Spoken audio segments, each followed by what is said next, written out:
మాకు 1 వీక్ ముందు నోటీస్ వచ్చిందండి. 1 వీక్ ముందు నోటీస్ వచ్చినప్పటి నుంచి ఈ అపార్ట్మెంట్లో అందరూ అయితే చాలా టెన్షన్కి ఫీల్ అవుతున్నారు. ఎవరు కూడా సరిగా నిద్రపోవట్లేదండి. పిల్లలకి ఎగ్జామ్స్ టైం ఇది.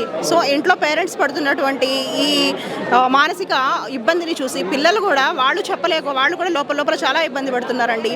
మేము మా అపార్ట్మెంట్లో అందరం కూడా మేము మూసీ డెవలప్మెంట్కి కానీ, తర్వాత గాంధీ సరోవర్కి కానీ, ప్రాజెక్ట్కి కానీ ఎవరు అపోజ్ అయితే కాదండి.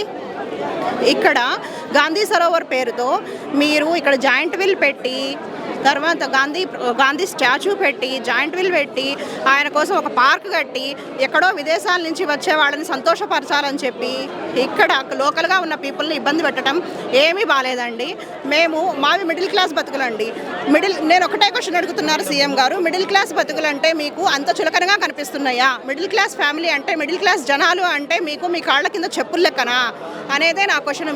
మీరు ఈ క్వశ్చన్కి సమాధానం చెప్పి తీరాలి సీఎం గారు. మీరు కొత్తగా గాంధీ గారికి తీసుకొచ్చేటువంటి రెస్పెక్ట్ ఏమీ లేదండి. గాంధీ గారు అంటే ఎవరికి ఎంత రెస్పెక్ట్ అనేది మన బతుకులు నడిపించేటువంటి మనీ మీద, ఈచ్ అండ్ ఎవ్రీ రూపీ మీద ఆయన బొమ్మ ఉందండి. ఆయన బొమ్మ ఉంది అంటే ఆయన గురించి తెలిసిన వాళ్ళు ఎంతమంది అంటే ఇండియాలో ఉన్నటువంటి ప్రతి ఒక్కరికి, ఇండియానే కాదండి ప్రపంచవ్యాప్తంగా గాంధీ గారు తెలుసండి. వాళ్ళు ఇప్పుడు వేరే కంట్రీస్ నుంచి ఇక్కడికి వచ్చారు టూరిజం కోసం వచ్చిన వాళ్ళు వాళ్ళ మనీని మన ఇండియన్ మనీలో కన్వర్ట్ చేసుకుంటారు. సో అప్పుడు కూడా వాళ్ళకి తెలుస్తుందండి గాంధీ గారు అంటే ఏంటి అనేది. సో ఫర్ ఎగ్జాంపుల్ మనం సౌదీలో తీసుకున్నాము. సౌదీలో రాజులు ఉంటారు.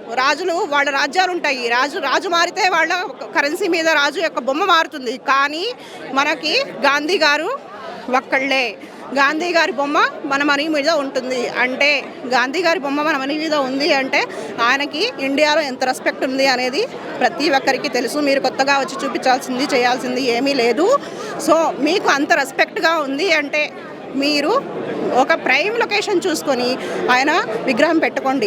సరే అట్లా కూడా కాదంటారా, మా ఇళ్ళు కూల్చకుండా, మమ్మల్ని ఇబ్బంది పెట్టకుండా అక్కడ ఖాళీగా పడున్నటువంటి ప్రదేశంలో ఆయన విగ్రహం కట్టుకోండి. మేమైతే ఈ ప్రాజెక్ట్కి అపోజ్ అయితే కాదు. కాకపోతే మా ఇళ్ళ జోలికి వస్తే మేమైతే ఊరుకోమండి. ఎంతటికైనా తెగిస్తాము, ఎక్కడి వరకైనా వెళ్తామండి.